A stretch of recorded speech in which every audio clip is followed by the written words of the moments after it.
Hello and welcome back to my channel. And today we are going to start the chapter on cultural development in India from 1300 to 1500. The establishment of Delhi Sultanate towards the beginning of the 13th century may be said to mark a new phase in the cultural development of the country. The Turkish invaders who came to India were by no means rude barbarians. Coming to West Asia during the 9th and 10th centuries from the Central Asian homelands, they had accepted Islam, just as the earlier invaders from Central Asia had accepted Buddhism and Hinduism. They had also assimilated rapidly the culture of the area, the Arabo-Persian culture, which had embraced the Islamic lands from Morocco and Spain to Iran and its adjacent area was at its height at that time. The people of the region had made many important contributions in the field of science, navigation, and literature. When the Turks came to India, they not only had a well defined faith in Islam, to which they were deeply attached, they also had definite ideas of government, art, architecture, etc. The interaction of the Turks with the Indians, who held strong religious beliefs and had well developed ideas of art, architecture, and literature, resulted in the long run, in the development of a new enriched culture. So it was an amalgamation of the uh, Arabo-Persian culture and the Indian culture, which resulted in wonders. But the process was a long one of destruction followed or accompanied by the periods of construction. So there were two aspects of it, destruction and construction. Mutual misunderstanding and strife is always present when the two sides have strongly held views. More significant, however, were the efforts at mutual understanding, which ultimately led to a process of assimilation in many fields such as art and architecture, music, literature, and even in the fields of customs and ceremonies, rituals and religious beliefs, science and technology. However, the elements of confrontation and conflict remain strongly entrenched in both the communities. The process of assimilation and convergence therefore had many ups and downs and varied from region to region, from field to field, and from period to period. Architecture. One of the first requirements of the new rulers was houses to live in and to have places of worship. They at first converted some temples and other existing buildings into mosques while destroying many others and using their material for building mosques. Examples of this are the Kuwait ul Islam Mosque near the Qutub Minar in Delhi and the building of Ajmer called Arhai Din Ka Chhopra. So, since the rulers came from a different part of the world and they came to India, so their primary requirements was for a house to live in and a place of worship, since they had very strong beliefs in their own religion. Therefore, in order to accommodate their places of worship and houses to live in, what they did was they first converted some temples and other existing buildings into mosques while destroying many others and using their material for building mosques. Example of this are the Quwwat ul Islam Mosque near Qutub Minar and Arhai Din Ka Jhopda in Ajmer. The former had been built had the former had been a temple and the latter had been a monastery. So the Quwwat ul Islam uh, was basically a temple. It was a formal temple, and Arhai Din Ka Jhopda was a monastery. The only new construction at Delhi was a facade of three elaborately carved arches in front of the Garbhagriha, which was demolished. So the only construction which we did in the former temple was the three pillars, which was in front of the Garbhagriha, the demolished Garbhagriha. The style of decoration used in these arches is very interesting. No human or animal figures were used since it was considered to be un-Islamic to do so. So the human and animal figures were not used. Instead, they used scrolls of flowers and verses of the Quran, which were intertwined in a very artistic manner. Soon the Turks started constructing their own buildings. For this purpose, they mostly used the indigenous craftsmen such as stone cutters, masons, etc., who were famous for their skills. Later, some master architects came to India from West Asia. In their buildings, the Turks used the arch and dome on a wide scale. Neither the arch nor the dome was a Turkish or Muslim invention. The Arabs borrowed them from Rome. through the Byzantine Empire, developed them and made them their own. The use of the arch and the dome had a number of advantages. The dome provided a pleasing skyline, and as the architects gained more experience and confidence, the dome rose higher. Many experiments were made in putting a round dome on a square building and in raising the dome higher and higher. In this way, many lofty, impressive buildings were constructed. The arch and the dome dispensed with the need for a large number of pillars to support the roof and enabled the construction of large halls with a clear view. Such places of assembly were useful in mosques as well as in palaces. However, the arch and dome needed a strong cement, otherwise stones could not be held in place. The Turks used fine quality light mortar in their buildings. Thus, new architectural forms and mortar of a superior quality became widespread in North India with the arrival of the Turks. The arch and the dome were known to the Indians earlier, but they were not used on a large scale. Moreover, the correct significance method of constructing the arch was rarely employed. The architectural device generally used by Indians consisted of putting one stone over another, narrowing the gap till it could be covered by a coping stone or by putting a beam over a slab of stone. So Indians basically knew what a dome architecture was, but it was not used very frequently, and the method of constructing the arch was rarely employed. So what they used was they tried to put one stone over the another, narrow the gap till it could be covered by a coping stone or by putting a beam over the slabs of stone. The Turkish rulers used both the dome and arch methods as well as the slab beam method in their buildings. So the slab beam method was used by the Indians, and the Turkish used the dome and arch method. But the Turkish rulers in India combined both of them in order to make good buildings in their empire. In the sphere of decoration, the Turkish eschewed representation of human and animal figures in their buildings. Instead, they used geometrical and floral designs, combining them with the panels of inscriptions containing verses from the Quran. Thus, the Arabic script itself became a work of art. The combination of these decorative devices were called arabesque. They were freely borrowed. They also freely borrowed Hindu motifs such as the bell motif, the bale motif, swastika, lotus, etc.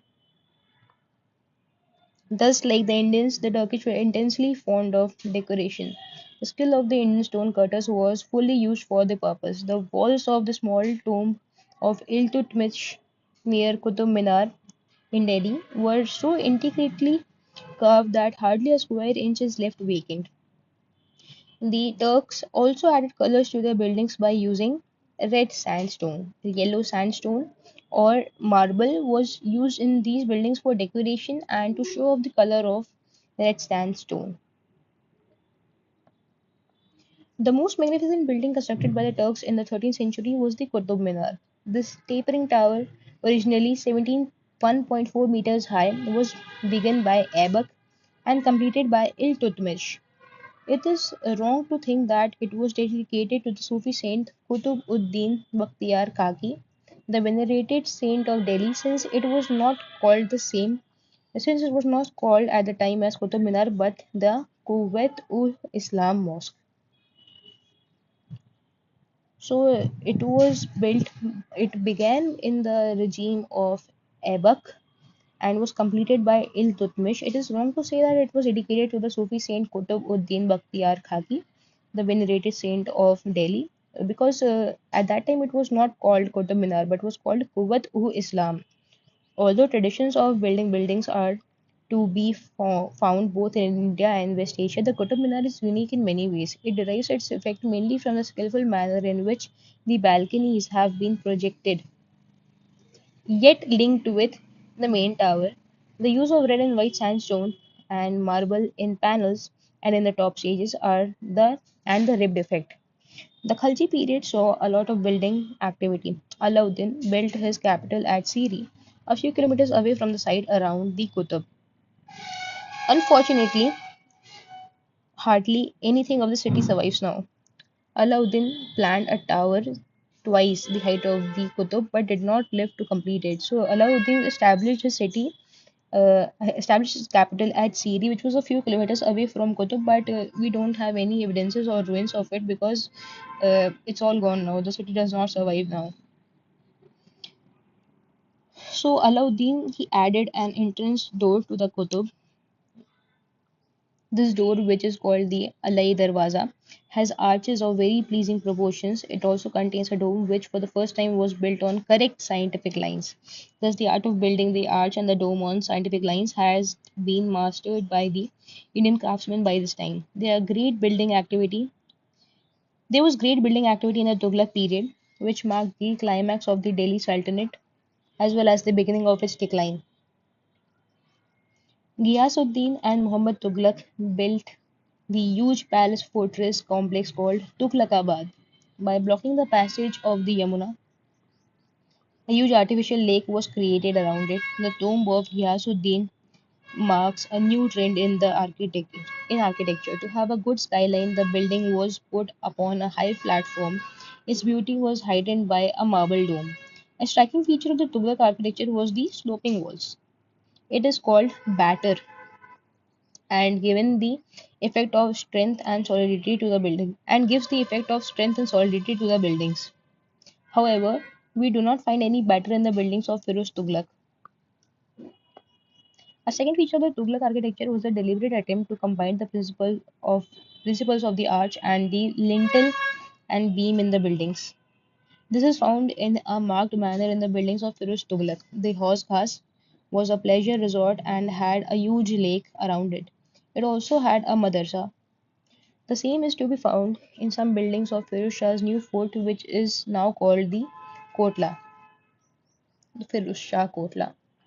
The Tughlaqs did not generally use the costly red stone in their buildings, but the cheaper and more easily available grey stone. Since it was not easy to carve this type of stone, the Tughlaq buildings have a minimum of decoration, but the decorative device found in all the buildings of Firuz is the lotus. Many grand mosques were also built in this period. It is not possible to describe all of them here. What is worth noting is that by this time an independent style of architecture had emerged in India, combining many of the new devices brought by Turks with the indigenous forms. The Lodhis developed this tradition further. Both the arch and the lintel and beam are used in their buildings. Balconies, kiosks, and caves of the Rajasthani Gujarati styles were also used. Eaves of the Gujarati styles were also used. Another device used by the Lodhis was placing their buildings, especially tombs, on a high platform, thus giving the building a feeling of size as well as a better skyline. Some of the tombs were placed in the midst of the garden. The Lodhi garden in Delhi is a fine example of this. Some of the tombs were of octagonal shape. Many of these features were adopted by the Mughals later on, and their culmination is to be found in the Taj Mahal built by Shah Jahan. So, the Lodi architecture was also found during the Mughal rule, and a prominent effect of it is the uh, building of Taj Mahal built by Shah Jahan. By the time of the breakup of the Delhi Sultanate, individual styles of architecture had also developed in the various kingdoms in different parts of India. Many of these again were powerfully influenced by the local traditions of architecture. This, as we've seen, happened in Bengal, Gujarat, Malwa, the Deccan, etc. During the 14th and 15th century, the style of architecture evolved in Delhi under the Tughlaqs was carried forward and modified in various regional kingdoms. Thus, there was an outburst of building activity marked by the growth of many styles of architecture in different parts of the country. Religious ideas and beliefs. Islam was not a stranger in India when the Turks established their empire in North India. Islam had been established in Sindh from the 8th century and the Punjab from the 10th century. The Arab travelers had settled in Kerala between the 8th and 10th centuries. During this period, Arab travelers and Sufi saints traveled in different parts of India. Al-Biruni's book Kitab ul Hind and the other writings had familiarized the learned sections in West Asia about Hindu ideas and beliefs.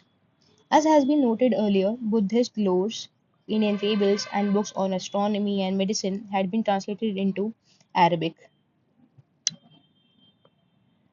Visits of Indian yogis to the region were not unknown. The influence of Buddhism and Vedantic ideas on Islamic thinking has been a subject of considerable debate among the scholars. Remnants of Buddhist monasteries, stupas, and images of Buddha found in Afghanistan and parts of Central Asia, particularly along old trade routes, show the extent of Buddhist influence in these areas at one time. While it is difficult to determine the precise extent of the influence of Indian philosophic ideas, it is hardly disputable that both Greek and Indian ideas, in different proportions, made a definite contribution to the development of Islamic philosophy in its formative phase. These ideas provided the background to the rise of the Sufi movement, which, after its establishment in India after the 12th century, influenced both the Muslims and the Hindus and thus provided a common platform for the both. So, the Sufi movement provided a common platform for both the Hindus and Muslims. However, scholars believe that while various rituals and practices, including yogic practices, were freely drawn upon from Hinduism by the early Sufis and assimilated into the system, their basic ideological structure remained Islamic. So, Islam was nothing new to India when the Turks came in, because it was introduced in the 8th century in Sindh and 10th century in Punjab and Kerala. The Hindu beliefs are also mentioned in Al Biruni's book of Kitab ul Hind, and we could see the propagation of ideas of Vedant as well as the Buddhist ideas along different parts of the world and basically around the Central Asia. It could be said that the Greek and Indian ideas in different proportions combined and made a definite contribution to the development of the Islamic philosophy. So the small Islamic philosophy could be said as the amalgamation of the Greek and Indian ideas. Okay, the Sufi movement. The 10th century is important in Islamic history for a variety of reasons. It marks the rise of Turks on the ruins of the Abbasid Caliphate, as well as important changes in the realm of ideas and beliefs.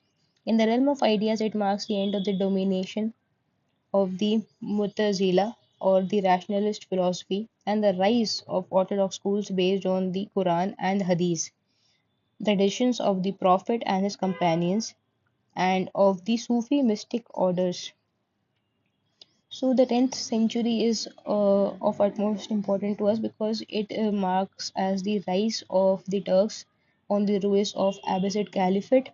Also in the realm of ideas, there is the end of the domination of the Mu'tazila or the rationalist philosophy, and there is the rise of the orthodox schools, which were based on Quran and Hadith, and also the Sufi mystical orders.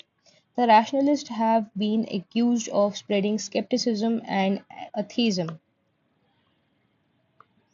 In particular, it was argued that their philosophy of monism, which held that God and the created world were fundamentally one, was heretical on the ground that it abolished the difference between the creator and the created. So the rationalists were of the view of monism, and the they were accused of skepticism and atheism, and it was said that uh, they particularly did not have any differentiation between the creator and the created, and this was particularly heretical. The works of the traditionalists crystallized in four schools of Islamic law. Of these, the Hanafi school, which was the most liberal, was adopted by the Eastern Turks who later came to India. Mystics, who are called Sufis, had risen in Islam at a very early stage. Most of them were persons of deep devotion who were disgusted by the vulgar display of wealth and degeneration of morals following the establishment of the Islamic Empire. Hence, these saints wanted to have nothing to do with the state, tradition which continued later on.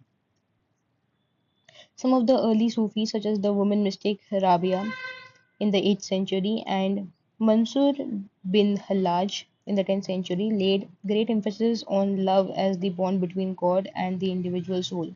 So they had no interest in the state, Sufi saints, and it could be seen that Rabia and Mansur bin Hallaj were the ones who laid great emphasis on love as the bond between God and the individual soul. But their pantheistic approach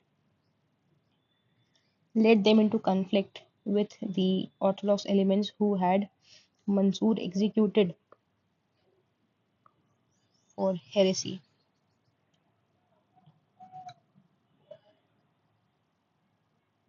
So pantheistic approach actually led into the execution of Mansur for heresy. Despite this setback, mystic ideas continued to spread among the Muslim masses. Al-Ghazali, who is venerated both by the Orthodox elements and the Sufis, tried to reconcile mysticism with Islamic orthodoxy. This he was able to do in a large measure. He gave a further blow to the rationalist philosophy by arguing that positive knowledge of God and his qualities cannot be gained by reason, but only by revelation. Thus, the revealed book, Quran, was vital for a mystic. Around this time, Sufis were organized into orders or silsilas. A silsila was generally led by a prominent mystic who lived in a khanqa or hospice along with his disciples. The link between the teacher or pir and his disciples or murids was a vital part of the Sufi system. Every pir nominated a successor or wali to carry on his work. The monastic organization of the Sufis and some of their practices, such as penance, fasting, and holding the breath, are sometimes traced to the Buddhist and Hindu yogic influence. Buddhism was widely prevalent in Central Asia before the advent of Islam, and the legend of the Buddha was as a saintly man had passed into the Islamic legend. Yogis continued to visit West Asia even after the advent of Islam and the yogic book. Amrit Kund had been translated into Persian from Sanskrit. So the yogic book of Amrit Kund was translated from Persian to Sanskrit. Thus, Hindu and Buddhist practices and rituals seem to have been absorbed and assimilated in the Sufis by the Sufis even before they came to India. Whether Buddhist philosophic ideas and Vedantist ideas had in a significant manner influenced Sufism is a matter of controversy. The origin of ideas is difficult to trace. The Sufi saints and many modern thinkers trace the Sufi ideas to Quran. What is important to note here that irrespective of origin, there are many similarities in the ideas of Sufi and Hindu yogis and mystics about the nature of God, his relationship with the soul, and the material world. This provided a basis for mutual toleration and understanding. The humane spirit of Sufism is well expressed by Sanai, a leading Persian poet of that time. Faith and infidelity both are galloping on the way towards him, and are exclaiming together, He is one, and none share his kingdom. The Sufi orders are broadly divided into two: Bashara, Bashara, that is, those who follow the Islamic Roshara, and Beshara, that is, those who were not bound by it. Both types of orders prevailed in India, the latter being followed more by wandering saints. Although these saints did not establish an order, some of them became figures of popular veneration, often for the Muslims and Hindus alike. The Chishti and Suharwadi silsilas of the Bashara movements, only two acquired significant influence and following in North India during the 13th and 14th centuries. These were the Chishti and Suharwadi silsilas. The Chishti order was established in India by Khwaja Muinuddin Chishti, who came in India during around 1192, shortly after the defeat and death of Prithviraj Chauhan. After staying for some time in Lahore and Delhi, he finally shifted to Ajmer, which was an important political center and already had a sizable Muslim population. No authentic record of his activities is available. He did not write any book, but his fame rose, it seems, along with that of his successors. Among the disciples of Sheikh Muinuddin were Bakhtiyar Kaki and his disciple Farid Uddin Ganj e Shakar. Farid Uddin confined his activities to Jhansi and Ajodhan in modern Haryana and Punjab. He was deeply respected in Delhi, so much so that streams of people would throng around him whenever he visited Delhi. His outlook was so broad and humane that some of his verses are later found quoted in Adi Granth of the Sikhs. The most famous of the Chishti saints, however, were Nizamuddin Aulia and Nasiruddin Chirag-e-Delhi. These early Sufis mingled freely with people of the lower classes, including the Hindus. They led a simple, austere life and conversed with people in Hindavi, their local dialect. They were hardly interested in effecting conversions, though later on many families and groups attributed their conversion to the good wishes of the saints. These Sufi saints made themselves popular by adopting musical recitations called sama to create a mood of nearness to God.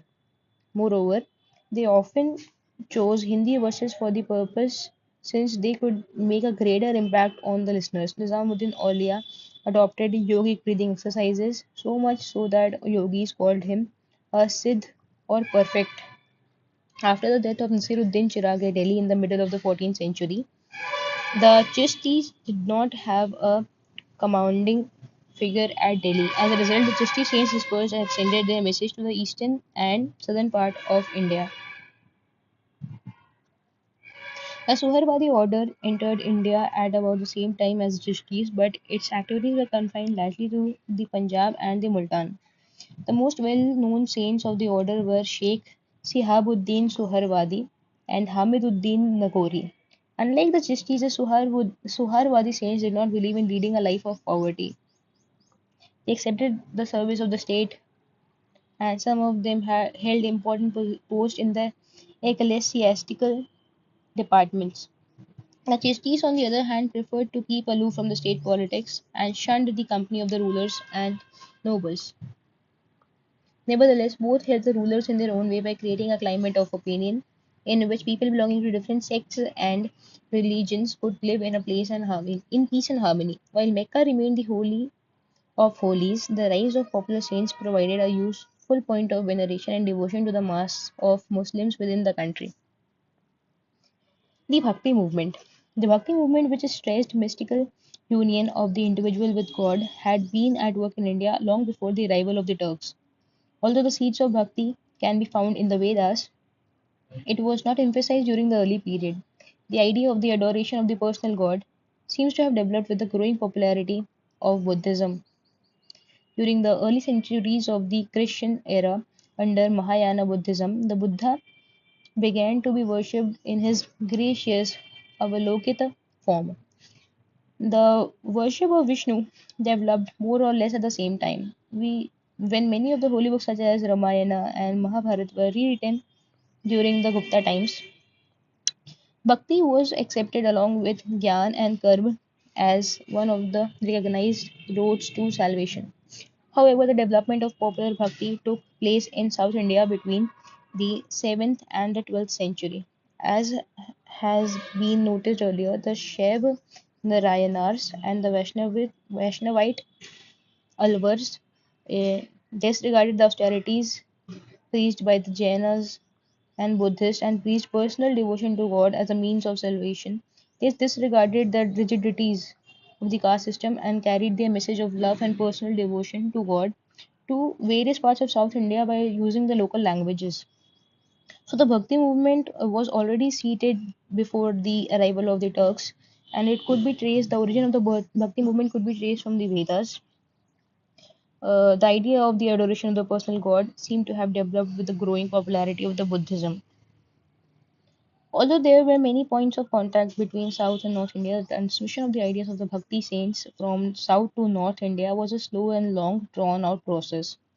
Oddly enough, the very reasons which made the Nayanars and Alvars popular in the South limited their appeal outside the area, with the fact that they preached and composed in local languages. Sanskrit was still the vehicle of thought in the country. The ideas of bhakti were carried to the north by scholars as well as by saints. Among these, mention may be made of the Maharashtrian saint Namadeva,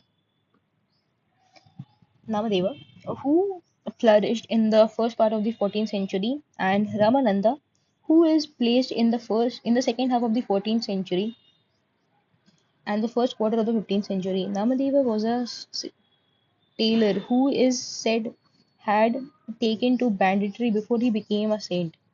His poetry, which was written in Marathi, breathes a spirit of intense love and devotion to the god. Namadeva is said to have traveled far and wide and engaged in discussions with the Sufi saints at Delhi. Ramananda, who was a follower of Ramanuj, was born at Prayag, Allahabad, and lived there and at Banaras. He substituted the worship of Ram in place of Vishnu. What is more, he taught his doctrine of bhakti to all the four varnas and disregarded the ban on people of different castes cooking together and sharing their meal. He enrolled disciples from all castes, including the low caste. Thus, among his disciples was Ravidas, who was a cobbler by caste, Kabir, who was a weaver, Sena, who was a barber, and Sadhana, who was a butcher. So he included all the people, irrespective of the caste which they belonged to, and he disregarded the ban on people of different castes cooking together and sharing a meal. Namadeva was equally broad-minded in enrolling his disciples.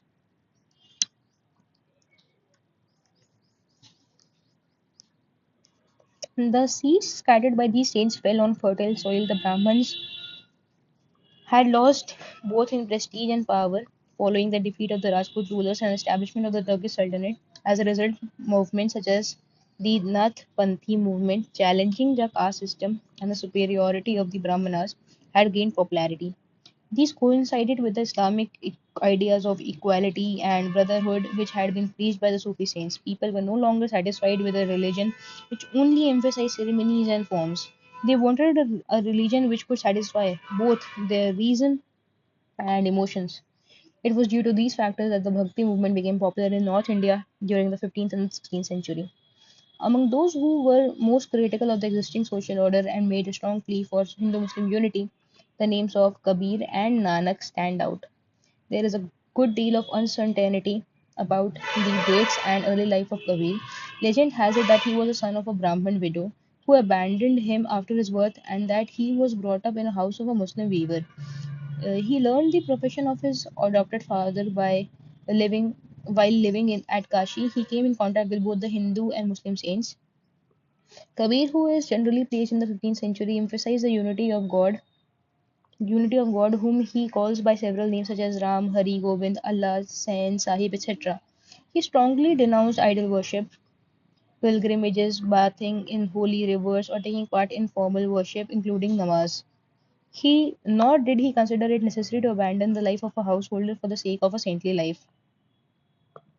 Though familiar with yogic practices, he considered neither asceticism nor book knowledge important for true knowledge. As a modern historian, Dr. Tarachan says, the mission of Kabir was to preach a religion of love which would unite all castes and creeds. He rejected those features of Hinduism and Islam which were against the spirit and which were of no importance for the real spiritual welfare of the individual. Kabir strongly denounced the caste system, especially the practice of untouchability, and emphasized the fundamental unity of man. He was opposed to all kinds of discrimination between human beings, whether on the basis of caste or religion, race, family, or wealth. His sympathies were decidedly with the poor, with whom he identified himself. However, he was not a social reformer, his emphasis being reform of the individual under the guidance of a true teacher or guru or teacher. Guru Nanak, from whose learning the Sikh religion was derived, was born in a Khatri family in the village of Talwandi, now called Nankana, on the bank of the river Ravi in 1469. Although married early and trained in Persian to take his father's profession of accountancy, Nanak showed a mystic contemplative bent of mind and preferred the company of saints and sadhus. Sometimes later, he had a mystic vision and forsook the world. He composed hymns and sang them to the accompaniment of the rabab, a stringent instrument played by his faithful attendant Vardhana. It is said that Nanak undertook wide tours all over India and even beyond it to Sri Lanka in the south and Mecca and Medina in the west. He attracted a large number of people towards him, and his name and fame had spread far and wide before his death in 1538. Like Kabir, Nanak laid emphasis on the one God by repeating whose name and dwelling on it with love and devotion, one could get salvation without distinction of caste, creed, or sect. However, Nanak laid great emphasis on the purity of character and conduct as the first condition of approaching God and the need of a guru for guidance. Like Kabir, he strongly denounced the idol worship, pilgrimages, and other formal observance of the various faiths. He advocated a middle path in which spiritual life could be combined with the duties of a householder. Nanak, who had no intention of founding a new religion, Nanak had no intention of founding a new religion. His Catholic approach aimed at bridging distinctions between the Hindus and the Muslims in order to create an atmosphere of peace, goodwill, and mutual give and take. This was also the aim of Kabir. Different opinions have been expressed by scholars about the impact of their ideas on the large mass of Hindus and Muslims. It has been argued that the old forms of religion continued almost unchanged. Nor was it possible to effect any major breach in the caste system. In course of time, the ideas of Nanak gave birth to a new creed, Sikhism, which, while the followers of Kabir shrank into sect, the Kabir Panthis. The importance of the mission of Kabir and Nanak should, however, be assessed from a broader point of view. They created a climate of opinion which continued to work through the succeeding centuries. It is well known through the religious ideas and policies of Akbar, reflected in a remarkable manner the fundamental teachings of these two great saints. Nor was Akbar alone in pursuing such policies, as we have seen in earlier chapter. However, it was hardly to be expected that the orthodox elements in the two main religions, Hinduism and Islam, would surrender without a fight. As we shall see, the orthodox elements mustered behind the defense of the old faith, which was redefined to meet new challenge. The struggle between these two broad trends, one liberal and non-sectarian, and the other, orthodox and traditional, was at the heart of the intellectual and religious controversies during the 16th, 17th, and 18th centuries. It is this continuing struggle which shows that the impact of the ideas and concepts put forward by Kabir, Nanak, and others of the same way of thinking was by no means insignificant. So it's a massive chapter, and we'll have a continuation video of it. So I'll see you guys in the next video. Till then, see ya. Bye.